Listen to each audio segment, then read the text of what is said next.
But first, the streets of Amsterdam. Vision reportedly showing Jewish soccer fans hunted like animals. I'm going to show you a bit, but a warning, it is very distressing.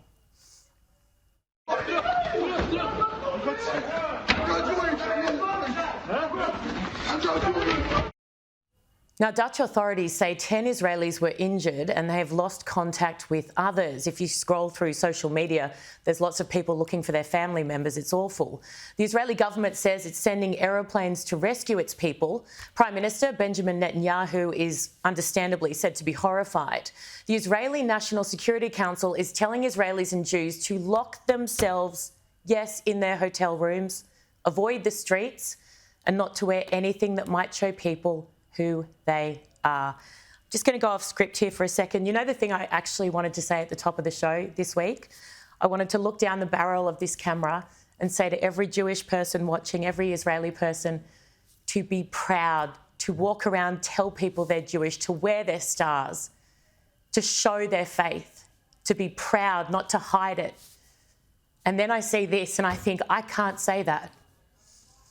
I cannot say to people to be proud and walk proudly, because look what happens. Now, Geert Wilders, who leads the biggest political party in the Netherlands, said, looks like a Jew hunt in the streets of Amsterdam. Now, I repeat, we still don't have verification from authorities on everything, but come on. Mobs of violent thugs chasing and surrounding terrified innocent people, beating them, striking them, kicking them. Again, it's distressing, but we must not look away. Hey, kijk politie. Hoor je dit?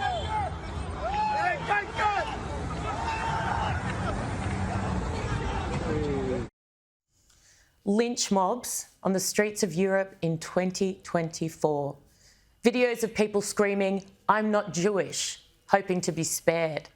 Can you imagine? If you don't feel physically ill watching this like I do now, then you are not human. Is this what they mean when they call for intifada on our streets? When they march waving Hamas flags? When they mourn the loss of cowards like Yahya Sinwar? It's not just them either. Every single leader in the Western world who has failed to show any backbone since October 7 can take credit for this too, not just those perpetuating this sickening violence. Those who remained silent whilst mobs of racist hate-mongers took to their own nation's streets. Even worse, those who tried to justify their anti-Semitic tripe, even encouraged it. This is the result of weak leadership. This is the result of so many in power either staying silent or appeasing the mobs. This is the result of empowering and emboldening terrorists, not just those in Gaza or Lebanon, but in Europe. Still think it's far away? Still think this won't happen in Australia, America, the UK? It's already started. Open your eyes. Now tell me again how bad Donald Trump will be for the world. These scenes overnight make this week's election result even more important, and I will keep you up to date with more information as it comes in out of Amsterdam. It is still breaking, it's still ongoing. So on to that and on to better news. A big congratulations to America's 47th president-elect, Donald Trump. What a resounding, reassuring result. Who would have thought? People care more about policy than hollow, shallow rhetoric. Now, he's not perfect, of course. No one is. But he provides exactly what the world needs right now. Strength, action, and stability. None of which we've gotten from the other mob over the past nearly 4 years. And speaking of, I'll get to the VP in just a second, but Joe Biden. Oh, Joe, have you ever seen a happier man? He's trying to hide it. He can't. He can't. I know it's not nice to derive joy from the downfall of others, but surely this must have tasted so very sweet. Yesterday, I also spoke with Vice President Harris. She's been a partner and a public servant. She ran an inspiring campaign, and everyone got to see something that I learned early on to respect so much, her character. Now, Kamala, in the most obvious of displays that show without any doubt whatsoever that she's learnt absolutely nothing from her loss on arguably the world's biggest stage. let us fill the sky with the light of a brilliant, brilliant billion of stars. The light of optimism, of faith, of truth, and service. I mean, her whole campaign consisted of three main things, in my opinion. The ridiculous sing-songy, wishy-washy feelings over facts type thing that we just played, Trump trash talk, and avoidance of any responsibility for anything that's gone wrong during her term as vice president. And in her defence, there's been a lot, so that's been pretty time-consuming. She also said this. But hear me when I say, the light of America's promise will always burn bright.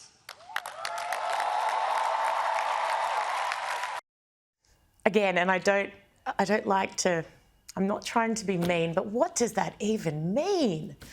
And I thought she said if Trump won, then America and the world was doomed, like a catastrophic crisis. So she's now saying there's still hope. So that was a lie. What about this? And we will also wage it in quieter ways, in how we live our lives, by treating one another with kindness and respect, by looking in the face of a stranger and seeing a neighbor, by always using our strength to lift people up, to fight for the dignity that all people deserve. Really? This is someone who is increasingly unstable, obsessed with revenge, consumed with grievance. Yes, I do believe that Donald Trump is unstable, increasingly unstable, and unfit to serve. Do you think Donald Trump is a fascist? Yes, I do. Yes. Oh, and of course, you urged everyone to keep fighting. While I concede this election, I do not concede the fight that fueled this campaign.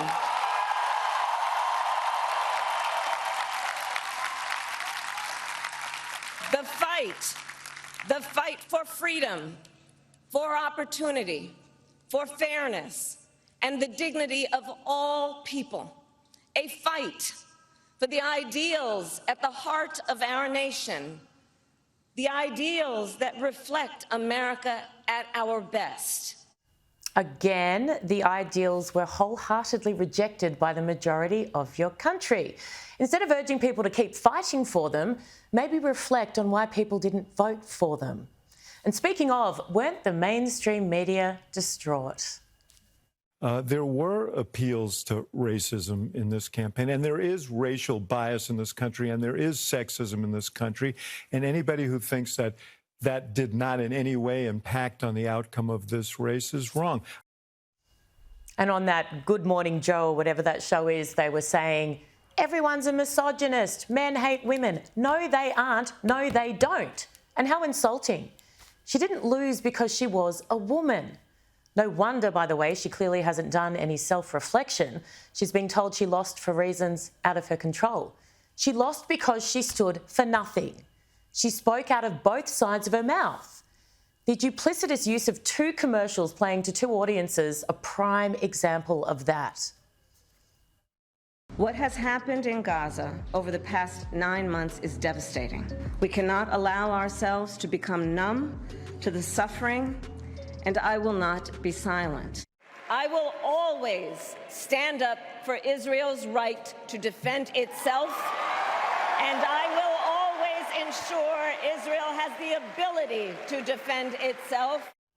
She refused to be honest and upfront with the American people. Even hours out from voting day, when they had a right to know where she stood on big issues, she was ducking and weaving. My ballot is on its way to California, and I'm going to trust the system that it will arrive there. And I am not going to talk about the vote on that because, honestly, it's the Sunday before the election, and I don't intend to create an endorsement one way or another around it. So. people want to know who you are and what you believe in. So don't give me this rubbish about men hating women, misogyny and the like. She is a fraud, and I'm not saying it's intentional. I'm not saying she's a nice person. Gender, though, has nothing to do with it. And speaking of frauds, a quick scroll of social media and it's a never-ending trail of outrage, drama, panic. How could you? They say. What about our daughters? Trump is a threat to women.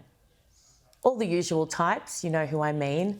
Ignoring the fact he's just made history by announcing the first ever woman to hold the Chief of Staff role, Susie Wiles. But that doesn't fit the narrative, does it?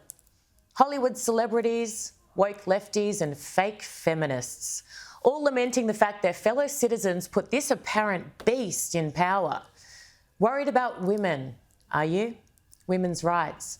Singer Billie Eilish said it's a war on women.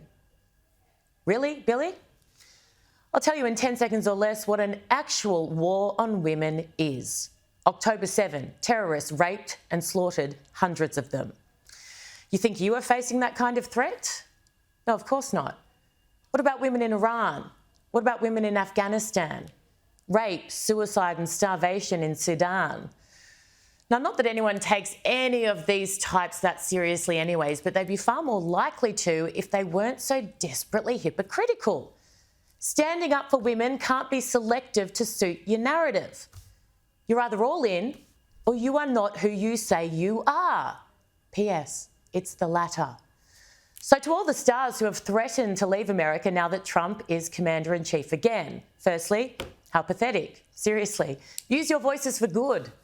Call for the hostages to be returned. There's still women and babies in tunnels, you know?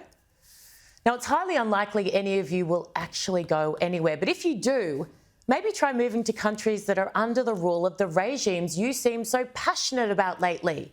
Might give you another perspective. But let's be real here. You don't hate Donald Trump because you think he hates women.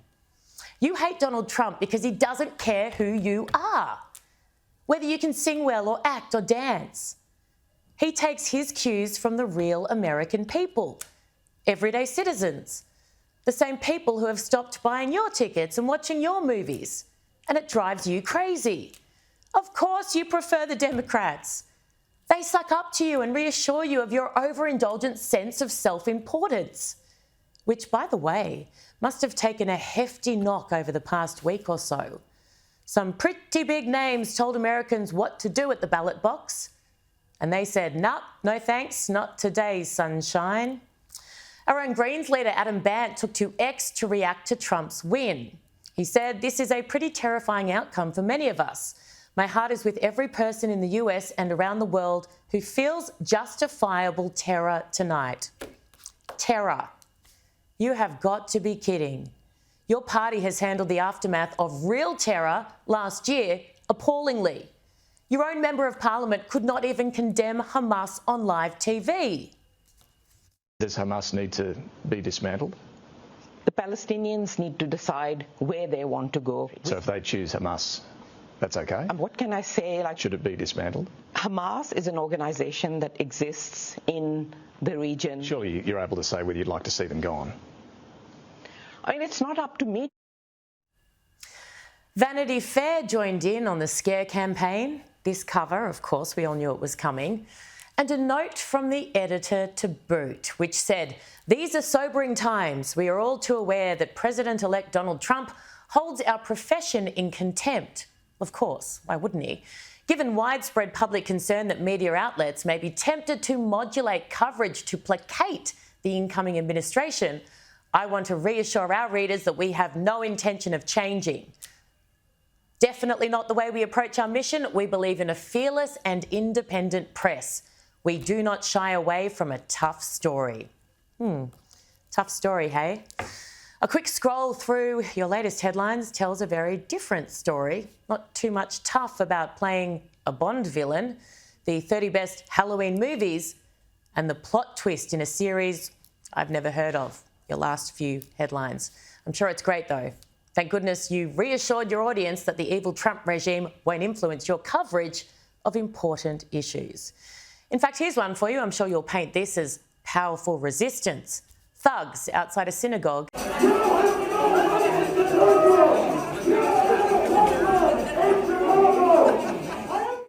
Yep, because that's really going to free Palestine, isn't it? Same as all your idiotic boycotts and baseless claims of apartheid and genocide. Let's cut the nonsense and actually get to the real issue here. No one is actually panicking about a future Trump dictatorship where he owns our bodies. They are, in fact, completely terrified that he will do exactly what he said he will: achieve peace through strength. And that will expose just how pathetically powerless they and their ridiculous campaigns really are. They don't work. They know that. They know deep down, or even on the surface maybe, that they make no difference in a war they know nothing about. And their relevance will disappear the second this new administration shows even one iota of backbone and takes on these evil terrorists. And it's already started, by the way. A quick comparison: Joe Biden and Kamala Harris on threats from the Islamic regime of Iran. I've already delivered the message to Iran. They know not to do anything. Mr. President, to Iran in this moment? Don't. Just days later, they killed multiple US troops. There was zero notice taken, no fear of American retribution at all. A day after winning the election, but still months before taking office, Trump with a message for Hamas. And the entire world, I tell you this: we want our hostages back, and they better be back before I assume office, or you will be paying a very big price. And there are already signs the political arm of the terrorist group is wavering in the aftermath. Talk of an immediate ceasefire and stability for the region. So let me be frank. I care more about the hostages coming home, peace in the Middle East, in Ukraine, in Sudan, freedom for Iran, than I do about some fake feminist disgust with some of Trump's old rhetoric. His first term in office saw no new wars start. Let's hope his second one ends every single current one. And rooting for that is a far more effective use of your time if you really care about innocent kids, not waving the flags and screaming the chants of the terrorists who are killing them.